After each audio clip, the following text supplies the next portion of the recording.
नमस्कार दोस्तों, मैं आलोक आप सभी का स्वागत करता हूं। आज के इस वीडियो में हम वानिकी से संबंधित जो महत्वपूर्ण क्वेश्चन है, एमसीक्यूज क्वेश्चन है, उस पर डिस्कस करेंगे।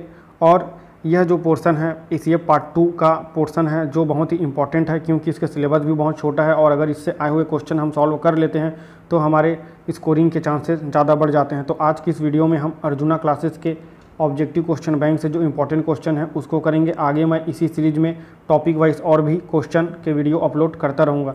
तो आज का जो पहला महत्वपूर्ण क्वेश्चन है उसके बारे में चलिए जानते हैं। तो पहला यहाँ पर जो क्वेश्चन है वह है वन संवर्धन के अंतर्गत किसकी उपज में वृद्धि की जाती है। तो दोस्तों यहाँ पर ऑप्शन दिया हुआ है, ए वृक्ष, बी में सिल्कवार्म, सी में घास और चौथा है उपरोक्त सभी। तो इसका सही उत्तर होगा वृक्ष, क्योंकि यहाँ पर बात वन संवर्धन से संबंध के अंतर्गत की गई है। तो वन संवर्धन के अंतर्गत हम वृक्ष के बारे में ही, उसके वृद्धि के बारे में ही क्या करते हैं, अध्ययन करते हैं, उसके उपज के बारे में अध्ययन करते हैं, इसलिए सही आंसर इसका वृक्ष होगा। तो चलिए नेक्स्ट क्वेश्चन की ओर चलते हैं। नेक्स्ट क्वेश्चन है, वन स्थान जो सामान्य वर्षा क्षेत्र में शामिल कहलाता है, वह कौन से स्थान है जो सामान्य वर्षा क्षेत्र में शामिल कहलाता है। इसके लिए ऑप्शंस में आपको दिया गया है आइसोहाइट, आइसोबार, आइसोसीन और कंटूर। तो इसका सही आंसर होगा दोस्तों आइसोहाइट, जिसको सामान्य वर्षा क्षेत्र में शामिल किया गया है। तो नेक्स्ट क्वेश्चन की ओर चलते हैं। नेक्स्ट क्वेश्चन है, सामान्यतः वानिकी की अंतर्गत सिल्वीकल्चर में कृषि विज्ञान की किस क्रिया को शामिल किया जाता है। दोस्तों क्वेश्चन को समझिएगा, वानिकी के अंतर्गत पूछ रहा है, वानिकी के अंतर्गत सिल्वीकल्चर में टिम्बर प्राप्त करने के लिए हम अध्ययन करते हैं, उससे संबंधित जो चीज़ें हैं उसके बारे में अध्ययन करते हैं। तो ये पूछ रहा है कि कृषि विज्ञान की किस क्रिया को शामिल किया गया है। क्या ओलेरीकल्चर को शामिल किया गया है, क्या एंटोमोलॉजी को शामिल किया गया है, कि एग्रीकल्चर या उपरोक्त में से कोई नहीं। तो इसका सही आंसर होगा एग्रीकल्चर। यहाँ पर किसको मतलब उसमें शामिल किया गया है, एग्रीकल्चर को इसमें शामिल किया गया है। तो चलिए नेक्स्ट क्वेश्चन की ओर चलते हैं। हिमालय पर्वतमाला का विभाजन कुल कितने वर्गों में किया गया है। दोस्तों ये भूगोल का क्वेश्चन है और बहुत ही इंपॉर्टेंट क्वेश्चन है कि हिमालय का जो विभाजन है वो कुल कितने वर्गों में किया गया। आप देखे होंगे कि हिमालय का विभाजन एक हम वृहद हिमालय के रूप में करते हैं, पहले नंबर में वृहद हिमालय के रूप में, दूसरे नंबर में मध्य हिमालय के रूप में और तीसरे नंबर में लघु हिमालय के रूप में करते हैं ना। तो यहाँ पास इसको 3 भागों में डिवाइड किया गया है, डिवीजन, वृहद हिमालय, मध्य हिमालय और लघु हिमालय। तो चलिए दोस्तों नेक्स्ट क्वेश्चन की ओर चलते हैं। नेक्स्ट क्वेश्चन है, चक्री बीज की प्रक्रिया किन भौतिक क्षेत्रों के लिए अपनाई जाती है। दोस्तों क्वेश्चन पर ध्यान दीजिए, चक्रीय बीज बोल रहा है, चक्री बीज की प्रक्रिया किन भौतिक क्षेत्रों के लिए अपनाई जाती है। तो दोस्तों इसके लिए जो ऑप्शन हमको मिले हुए हैं उसमें इसका जो ऑप्शन है, मैदानी क्षेत्र, तटीय क्षेत्र, मरुस्थलीय क्षेत्र व दुर्गम क्षेत्र यहाँ पर दिया हुआ है। तो इसका सही उत्तर होगा दुर्गम पहाड़ी क्षेत्र। इट मीन्स जो दुर्गम पहाड़ी क्षेत्र होते हैं वहाँ पर इस प्रक्रिया को अपनाया जाता है ना। और उसके बाद जो नेक्स्ट क्वेश्चन है, ब्रिक प्लांटेशन की प्रक्रिया अपनाई जाती है। ब्रिक प्लांटेशन की जो प्रक्रिया है वह किसके लिए अपनाई जाती है। तो दोस्तों ध्यान दीजिए, ब्रिक प्लांटेशन हम कब करते हैं, सामान्यतः आप देखे होंगे घरों में कई बार जो बगीचे वगैरह होते हैं या हम छोटा वो गार्डन बना कर रखते हैं उसमें ब्रिक्स इसलिए लगाते हैं ताकि हम उसको बाहरी चीज़ों से बचा सकें। तो इसमें से जो मरुस्थलीय क्षेत्र जो होते हैं जहाँ पास बहुत तेज़ हवाएं चलती हैं, गर्म हवाएं चलती हैं, तो वैसे वृक्षों को बचा के रखने के लिए हम वहाँ पर ब्रिक प्लांटेशन कर देते हैं। तो इसका सही आंसर क्या होगा, डी होगा। चलिए नेक्स्ट क्वेश्चन की ओर चलते हैं। तो जो नेक्स्ट क्वेश्चन है, उष्णकटिबंधीय वनों में उत्पादकता किस माध्यम से बढ़ाई जा सकती है। दोस्तों क्वेश्चन को ध्यान से समझिएगा, उष्णकटिबंधीय वन में उत्पादकता किस माध्यम से बढ़ाई जा सकती है। तो कैसे उसकी उत्पादकता को बढ़ा सकते हैं। तो पहला जो ऑप्शन है यहाँ पर कटाई पर बेहतर नियंत्रण करके, दूसरा ऑप्शन है कटाई पर नियंत्रण करके, सावधानी पूर्वक परियोजना का पर्यवेक्षण कर और चौथा है सरल व्यवहारिक वन संवर्धित अभियान कर, है ना। तो आप यहाँ पास देख सकते हैं, अगर हम सरल व्यवहारिक वन संवर्धन अभियान करके वहाँ के जो स्थानीय लोग हैं, वनों के आसपास में रहते हैं, अगर उनका सपोर्ट से अगर वनों को सुरक्षित करने के लिए काम करें तो ज़्यादा कारगर तरीके से उसकी उत्पादकता को बढ़ाया जा सकता है ना, क्योंकि लोग ही हैं जो वनों को क्या कर रहे हैं, हानि पहुँचा रहे हैं। तो दोस्तों इसका सही आंसर क्या होगा, डी होगा। तो चलिए दोस्तों नेक्स्ट क्वेश्चन की ओर चलते हैं। ये बहुत ही इंपॉर्टेंट क्वेश्चन है, इसको आप बिल्कुल ध्यान में रखिए। सोलाज क्या है।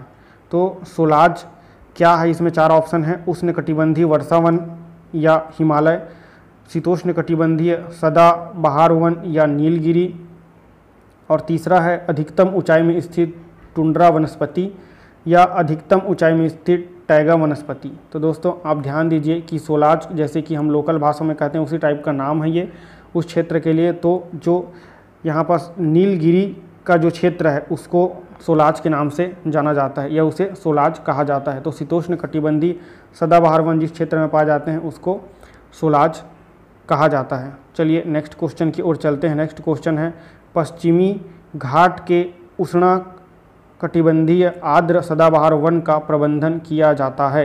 क्वेश्चन को ध्यान से पढ़िए, जो बोल रहा है पश्चिमी घाट जो हैं उनके जो उष्णकटिबंधीय आर्द्र सदाबहार वन है उनका प्रबंधन कैसे किया जाता है। तो दोस्तों यहाँ पर जैसे ऑप्शन में दिखाया जा रहा है, यहाँ पास जो वन है उनका जो फेलिंग सिस्टम यानी उसको किस प्रकार से कटिंग किया जाता है उसके बारे में क्वेश्चन है ना। तो इसका जो ऑप्शन है पहला option A clear failing system दिया हुआ है ना। और जो नेक्स्ट ऑप्शन है उसके बारे में देखते हैं।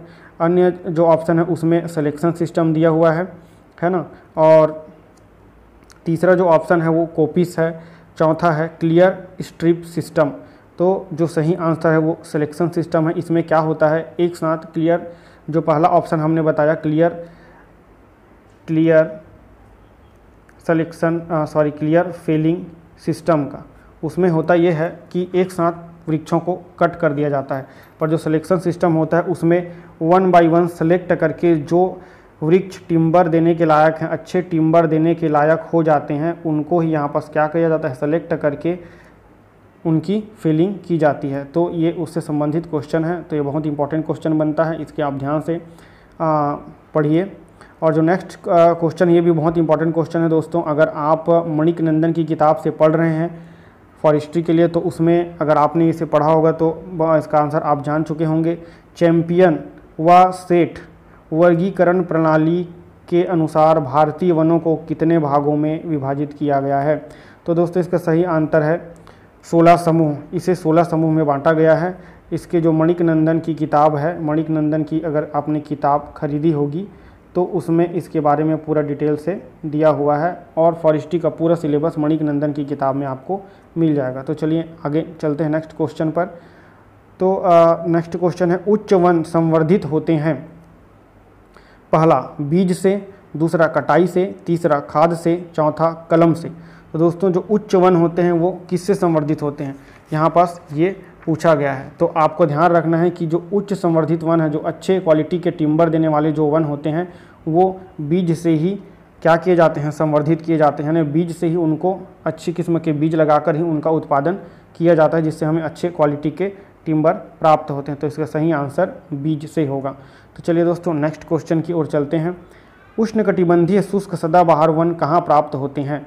दोस्तों अगर आपने भूगोल पढ़ा होगा और वन से संबंधित अगर आपने कुछ जानकारी पढ़ी हो तो इसका आंसर आपको पता चल गया होगा कि जो उष्णकटिबंधीय शुष्क सदाबहार वन है वो तमिलनाडु क्षेत्र में, हमारे देश के तमिलनाडु क्षेत्र में पाया जाता है। ठीक है, तो ये भी क्वेश्चन IMP हो सकता है, IMP क्वेश्चन बन सकता है। चलिए आगे नेक्स्ट क्वेश्चन की ओर चलते हैं। बांस वन संवर्धन हेतु प्रयोग होता है। देखिए यहाँ पास क्वेश्चन पूछा गया है इस टाइप के जो बांस वन होते हैं उनका किस तरीके से संवर्धन हेतु मतलब फेलिंग के लिए किस तकनीक का उपयोग करते हैं उनके संवर्धन के लिए। तो यहाँ पास पहला ऑप्शन है क्लियर फेलिंग सिस्टम, सेकंड है कलम सिलेक्शन और चौथा है क्लियर स्ट्रिप सिस्टम और चौथा है नन ऑफ द इबो, मतलब इनमें से कोई नहीं। तो इसका सही आंसर है दोस्तों कलम सिलेक्शन से, है ना। कलम सिलेक्शन करके ही बांस वनों का संवर्धन किया जाता है। तो नेक्स्ट क्वेश्चन की ओर चलते हैं। जो नेक्स्ट क्वेश्चन है वो है टीक के प्रबंधन में सहायक है। टीक दोस्तों, टीक एक प्रकार का टिम्बर देने वाला वृक्ष है जो कि अच्छी क्वालिटी का वहाँ से हमको टिम्बर या लकड़ी प्राप्त होती है। तो उसके प्रबंधन में सहायक क्या है इसके बारे में हमसे पूछा जा रहा है। तो इसके जो ऑप्शंस हैं, चलिए ऑप्शंस को लेते हैं। तो इसके जो ऑप्शंस इसमें आएंगे, पहला ऑप्शन यहाँ पास दिया हुआ है शेल्टर वुड, सेकंड ऑप्शन दिया हुआ है क्लियर फेलिंग और तीसरा ऑप्शन है ग्रुप सेलिंग सिलेक्शन और चौथा ऑप्शन है ओनली सिलेक्शन। तो इसका सही आंसर है दोस्तों क्लियर फेलिंग। अर्थात इसमें क्या किया जाता है कि जो ट्रीज़ होते हैं वनों में, है ना, जो ट्रीज़ होते हैं जो उनको एक साथ फेलिंग किया जाता है। जैसे यहाँ पर ट्री बनी हुई है ना, अगर यहाँ पर ट्री एक वन में बनी हुई है तो उसको हम क्या करेंगे, एक साथ यहाँ पर कट करेंगे। मतलब एक पर्टिकुलर एरिया के जो ट्रीज़ हैं, पर्टिकुलर एरिया में जितने ट्रीज़ हैं, समझिए यहाँ पर पूरे ट्रीज़ हैं, जितने भी वृक्ष हैं उसको क्या किया जाएगा, एक साथ कट किया जाएगा।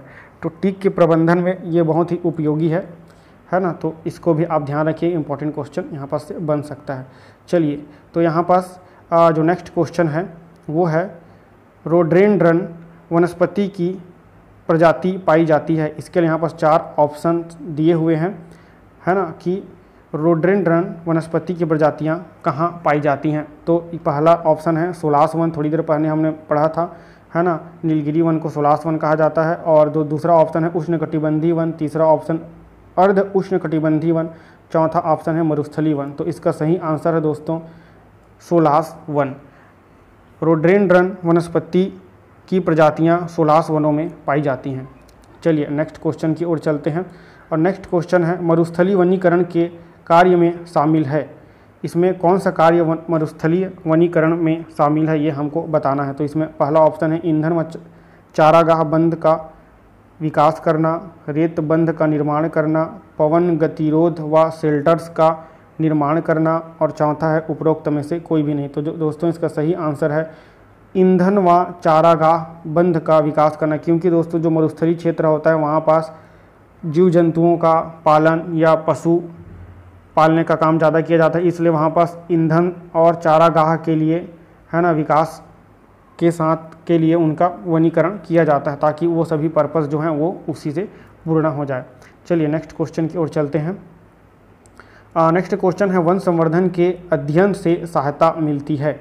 वन संवर्धन के अध्ययन से हमें क्या सहायता मिलती है, ये हमें क्वेश्चन में पूछा जा रहा है। तो पहला है उच्च गुणवत्ता के काष्ठ प्राप्ति में, दूसरा है पुनर्चक्रण के चरणों में कमी, तीसरा है नई प्रजाति के संवर्धन में, और चौथा है उपरोक्त सभी। दोस्तों इसका सही आंसर होगा उपरोक्त सभी, क्योंकि हमें वन संवर्धन का अध्ययन से उच्च गुणवत्ता के जो टिम्बर्स हैं उनको प्राप्त करने के लिए हमें जानकारी प्राप्त हो जाती है। पुनर्चक्रण के चरणों में मतलब अगर हमने वृक्ष को काट लिया तो फिर से कैसे उगाना है, कैसे टिम्बर प्राप्त करना अच्छी क्वालिटी का, उसकी जानकारी हो जाती है। नई प्रजाति के संवर्धन के बारे में पता चलता है, कौन सी नई प्रजाति हम उस पौधे से और डेवलप कर सकते हैं, और तो इसका सही आंसर उपरोक्त सभी है। तो चलिए नेक्स्ट क्वेश्चन की ओर चलते हैं। तो दोस्तों यहाँ पर क्वेश्चन है आर्द्र बांस जो दक्षिणी सीमांत उष्णकटिबंधीय सदाबहार वन शामिल है किसका उदाहरण है। तो यहाँ पास ऑप्शन दिया हुआ है एडोपिक क्लाइमेक्स का, पोस्ट क्लाइमेक्स का, बायोटिक क्लाइमेक्स का, और चौथा है क्लाइमेटिक क्लाइमेक्स का। तो दोस्तों इसका सही आंसर है एडोपिक क्लाइमेक्स।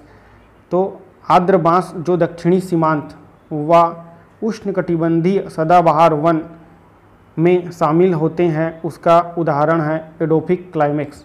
दोस्तों इस क्वेश्चन को भी आप अच्छे से याद रखिए, है ना। चलिए नेक्स्ट क्वेश्चन की ओर चलते हैं। नेक्स्ट क्वेश्चन हमारा है मरुस्थलीय क्षेत्रों में औसत वार्षिक वर्षा या औसत वर्षा कितनी होती है।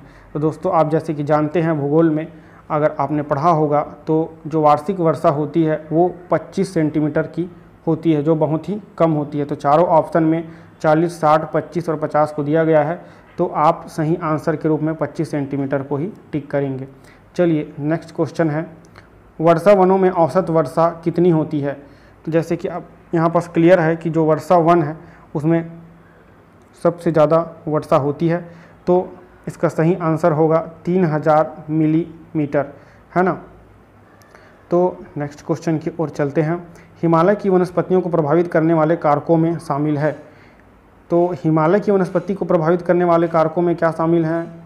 तो ध्यान दीजिएगा जो हिमालय में जो वनस्पतियाँ होती हैं वो बहुत ही ऊंचाई पर होती हैं, है ना। वहाँ का तापमान समुद्र तल की अपेक्षा अधिक मतलब कम हो जाता है, मतलब तापमान में चेंजेस आ जाता है, और वहाँ पास बर्फबारी भी होती है।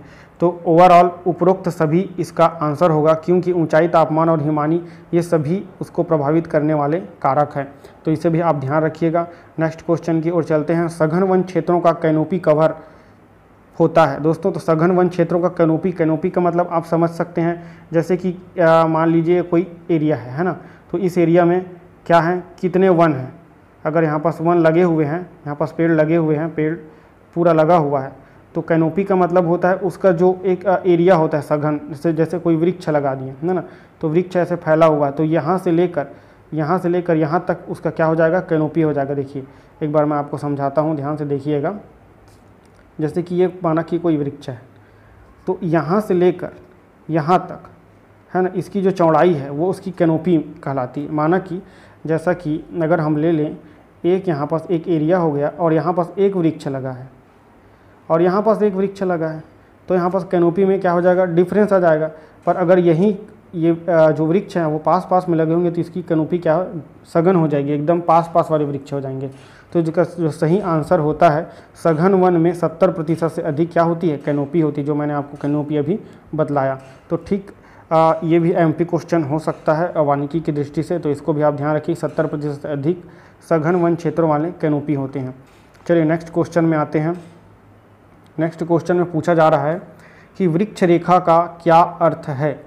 वृक्ष रेखा का क्या अर्थ है। पहला, एक रेखीय पट्टी में वृक्षों का संवर्धन। दूसरा, वह वृक्ष रेखा जो फसल क्षेत्र में विस्तृत हो। तीसरा, पर्वतों की वह उच्च सीमा रेखा जिससे ऊपर वृक्षों की वृद्धि नहीं हो सकती। और चौथा, उपरोक्त सभी। तो दोस्तों इसका सही आंसर है, वृक्ष रेखा का सही अर्थ पर्वतों की वह उच्च सीमा रेखा जिसके ऊपर वृक्षों की वृद्धि नहीं हो सकती, यही इसका सही आंसर होगा। तो इस प्रकार ये सभी इम्पॉर्टेंट क्वेश्चन हैं। तो चलिए नेक्स्ट जो क्वेश्चन है उसके बारे में यहाँ पास हम देखते हैं। शीतोष्ण प्रजाति की वनस्पतियाँ व कॉर्निफर्स में परागण की प्रक्रिया किसके माध्यम से होती है ना। तो यहाँ पास क्या पूछ रहा है, शीतोष्ण प्रजाति की जो वनस्पति हैं वह कार्निफर्स में परागण, मतलब ये भी क्या है, ये वनस्पतियाँ और कार्निफर्स भी ये क्या है, वनस्पति है शीतोष्ण प्रजाति की। तो उसमें परागण कैसे होता है, किस प्रक्रिया के माध्यम से होता है, उसको यहाँ पास पूछा जा रहा है। तो इसका दोस्तों सही आंसर ये हवा के माध्यम से होता है। इसमें जो परागण होता है वो हवा के माध्यम से होता है। इसलिए इसके जो वृक्ष हैं वो ज़्यादा कदा है ना पाए जाते हैं, कहीं पर भी वहाँ उग जाते हैं शीतोष्ण प्रजाति क्षेत्रों में। तो इस प्रकार यहाँ पास इसका जो सही आंसर होगा, आप इसको यहाँ पास हवा टिक करेंगे। नेक्स्ट क्वेश्चन जो चलते हैं, पहाड़ी क्षेत्रों में बिगड़े वनों के सुधार हेतु कौन सी प्रक्रिया अपनाई जाती है। दोस्तों एक बहुत ही इंपॉर्टेंट क्वेश्चन है। जो पहाड़ी क्षेत्र होते हैं उनमें जो बिगड़े वनों के सुधार के लिए कौन सी प्रक्रिया हम अपनाते हैं उनके बारे में पूछा जा रहा है। तो यहाँ पास ऑप्शन दिया है, कंटूर बंडिंग के साथ, बेंच टेरेस के साथ, प्लेन टेरेस के साथ, उपरोक्त सभी। तो इसका जो सही आंसर होगा वह है कंटूर बंडिंग के साथ। कंटूर बंडिंग के साथ जो बिगड़े हुए वन हैं उनके लिए ये प्रक्रिया अपनाकर उन्हें सही किया जाता है। ठीक, अब नेक्स्ट क्वेश्चन की ओर चलते हैं। भारत में वन संवर्धन की प्रक्रिया का विभाजन किस आधार पर होता है। भारत में जो वन संवर्धन की प्रक्रिया का जो विभाजन है वो किस आधार पर किया गया है। तो यहाँ पास देखिए option, mode of regeneration, mode of Fehling, type of species और ऑल ऑफ दिस, है ना। तो इसका जो सही आंसर है दोस्तों मोड ऑफ रीजनरेशन है। रीजनरेशन का मतलब यहाँ पास आप समझिए कि जैसे हमने कोई वृक्ष लगाया और एक समय बाद जब उसका जीवन काल पूर्ण हो गया हमने उसे कट कर दिया, तो कट करने के बाद हमने क्या करते हैं, फिर से उसका रीजनरेशन करते हैं। तो उसी के आधार पर हम वन संवर्धन की प्रक्रिया का विभाजन यहाँ पास करते हैं, है ना। कटिंग मतलब फेलिंग होता है, तो उसके आधार पर नहीं करते हम, यहाँ पास किसके आधार पर करते हैं, रीजनरेशन के आधार पर करते हैं। तो इसको भी आप याद रखिए कि हमारे देश में वन संवर्धन की प्रक्रिया का विभाजन मोड ऑफ रीजनरेशन के आधार पर किया गया है। चलिए नेक्स्ट क्वेश्चन की ओर चलते हैं। बांस किस परिवार में शामिल है। बांस जो पौधा है, वो जो पेड़ है वो किस प्रकार में शामिल है। तो इसमें जो पहला ऑप्शन है वो दिया गया है पोसी, और दूसरा ऑप्शन है यहाँ पास एरेसेसी, और तीसरा ऑप्शन है डेंड्रोक्लेमेसी, और चौथा है नन ऑफ द इबव। तो इसका जो सही आंसर है दोस्तों आप इसको याद रख लीजिए कि बांस पोसी फैमिली का वृक्ष है ना, जिसका उपयोग हम टिम्बर, अच्छी किस्म के टिम्बर प्राप्त करने के लिए किया जाता है। जैसे बांस का कई प्रकार का उपयोग हम करते हैं, बांस की आर्ट बनाने में या कई चीज़ों में इसका उपयोग होता है, तो इसके लिए इसका उपयोग यहाँ पास किया जाता है। तो चलिए नेक्स्ट क्वेश्चन की ओर चलते हैं। नेक्स्ट क्वेश्चन है, सदाबहार वनस्पति प्रजाति हैं।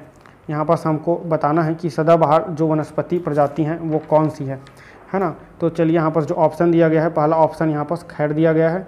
नेक्स्ट ऑप्शन की ओर आते हैं, पहला ऑप्शन में खैर है और नेक्स्ट ऑप्शन में है हल्दू, है ना, और तीसरा रोहिणी और चौथा चंदन। जैसे कि यहाँ बस आप आंसर देख पा रहे हैं, इसका सही आंसर है रोहिणी।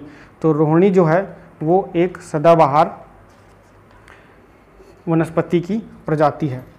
ठीक, इसे आप ध्यान से याद रखिएगा। और चलिए नेक्स्ट क्वेश्चन की ओर चलते हैं। रबर किस परिवार में संबद्ध है? दोस्तों जैसे कि हमने अभी पोसी का जो पढ़ा वो बांस के लिए पढ़ा, उसी प्रकार ये भी बहुत इंपॉर्टेंट है कि रबर किस परिवार में संबद्ध है।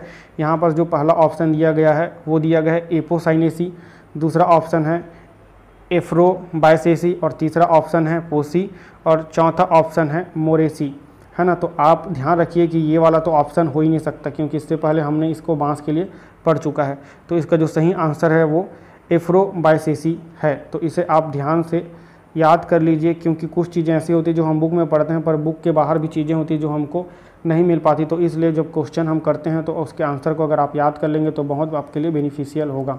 चलिए नेक्स्ट क्वेश्चन की ओर चलते हैं। चीड़ पाइन के लिए आवश्यक है। चीड़ पाइन का जो पेड़ होता है जिससे हमें अच्छी क्वालिटी के टिम्बर या अच्छी क्वालिटी के वृक्ष प्राप्त होते हैं, उसके लिए क्या आवश्यक है? इसको आप याद रख लीजिए कि इसके लिए जो सबसे आवश्यक चीज़ होती है वो होती है लाइट, सनलाइट। इसीलिए ये क्या होते हैं, उष्णकटिबंधीय वन होते हैं जो सूर्य के प्रकाश पड़ने वाले स्थानों पर क्या हो जाते हैं, पाए जाते हैं ज़्यादा। तो इसके लिए जो महत्वपूर्ण जो फैक्टर होता है वो होता है प्रकाश, सनलाइट। तो इसका जो सही आंसर है वो यहाँ पास ए होगा। चलिए नेक्स्ट क्वेश्चन की ओर चलते हैं। भारत के अधिकांश वनस्पति शामिल हैं। भारत के जो अधिकांश वनस्पति हैं वो किस में शामिल है, ये पूछा जा रहा है। वर्षा वन में शामिल है, उष्णकटिबंधीय आर्द्र पर्णपाती वन में, या तीसरा उष्णकटिबंधीय शुष्क पर्णपाती वन में, चौथा उष्णकटिबंधीय शुष्क सदाबहार वन में। तो दोस्तों जैसे कि आप जानते हैं कि हमारा देश एक उष्णकटिबंधीय वर्षा वाला क्षेत्र है, उष्णकटिबंधीय क्लाइमेटिक जोन में आता है जहाँ पर शुष्क पर्णपाती वन पाए जाते हैं। इसलिए इसका जो सही आंसर है वो होगा सी, उष्णकटिबंधीय शुष्क पर्णपाती वन। मतलब ऐसे पौधे आते हैं जो अपने पत्ते गिरा देते हैं, है ना। तो इस प्रकार यहाँ पर हमने ये क्वेश्चन देख लिया। अब हम चलते हैं नेक्स्ट क्वेश्चन की ओर, जिसमें और भी इम्पोर्टेंट क्वेश्चन है। जैसे कि यहाँ पास जो क्वेश्चन है, हिमालय में नाइट्रोजन स्थिरीकरण में वनस्पति वर्ग में शामिल नहीं है। देखिए दोस्तों, ये इस टाइप के क्वेश्चन जो है बहुत इंपॉर्टेंट हो जाते हैं। तो इसको आप देख लीजिए कि हिमालय में नाइट्रोजन स्थिरीकरण में वनस्पति वर्ग में शामिल नहीं है। हिमालय का जो नाइट्रोजन स्थिरीकरण होता है वो ऊंचे वृक्ष के रूप में आते हैं, इसलिए वहाँ पर जो प्रक्रिया है वो थोड़ी अलग होती है। इसलिए यहाँ पास जो वृक्षों का वर्ग है वनस्पतियों का, उसको यहाँ पास दिया गया है। पहला है पाइनस रॉक्सबर्गी, और सेकेंड है क्यूरेसस सेमीकैरफीफोलिया, और थर्ड है सेड्रस डिओड्रा, और चौथा है एलनस नेपालेनिस, है ना। तो दोस्तों इसका जो सही आंसर है वह है डी, एलनस नेपालेनिस। ठीक है, ये जो पौधा है, ये जो वृक्ष है वो नाइट्रोजन स्थिरीकरण करने वाले वर्ग में शामिल नहीं है। बाकी ये जो तीनों दिख रहे हैं, ये तीनों नाइट्रोजन स्थिरीकरण करने वाले वनस्पति वर्ग में शामिल होते हैं। तो आप इसका नाम बहुत अच्छे से याद कर लीजिएगा। उसके बाद चलिए नेक्स्ट क्वेश्चन की ओर चलते हैं। नेक्स्ट क्वेश्चन में है इम्पॉर्टेंट वैल्यू इंडेक्स। दोस्तों इस प्रकार के क्वेश्चन बहुत ही IMP हो जाते हैं हमारे एग्ज़ाम्स के लिए, है ना। तो आप इसको ध्यान से यहाँ पास देखिए क्या बोल रहा है। इम्पॉर्टेंस वैल्यू इंडेक्स IVI, इसको आप याद रखिएगा, IVI, है ना, IVI। तो IVI का प्रयोग किसके लिए होता है? एस्टिमेशन ऑफ बायोमास के लिए होता है क्या? सर्वे ऑफ वेजिटेशन के लिए होता है क्या? बायोडाइवर्सिटी एनालिसिस करने के लिए होता है क्या? या फाइटो सोशियोलॉजी ऑफ फॉरेस्ट के लिए होता है क्या? तो इसका जो सही आंसर है वह है सी, बायोडाइवर्सिटी के एनालिसिस के लिए इम्पोर्टेंस वैल्यू इंडेक्स का प्रयोग किया जाता है। अगर आप इसके बारे में नेट में सर्च करेंगे तो इससे संबंधित और भी महत्वपूर्ण जानकारी आपको मिल जाएगी। इसको आप होमवर्क की तरह कर सकते हैं। इसमें रैंकिंग क्या है, क्या होता है, ये सब आप जान सकते हैं। चलिए आज का जो लास्ट क्वेश्चन है उसके बारे में चलते हैं।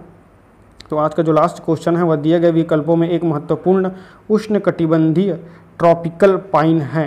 तो आपको यहाँ पर ट्रॉपिकल पाइन कौन सा है इसके बारे में पूछा जा रहा है। तो देखिए यहाँ पर दिया गया ऑप्शन में पहला है पाइनस रॉक्सबर्गी, सेकंड है पाइनस वैलीचाइना, और तीसरा है पाइनस कैरिबिया और चौथा है पाइनस गारेडियाना, है ना।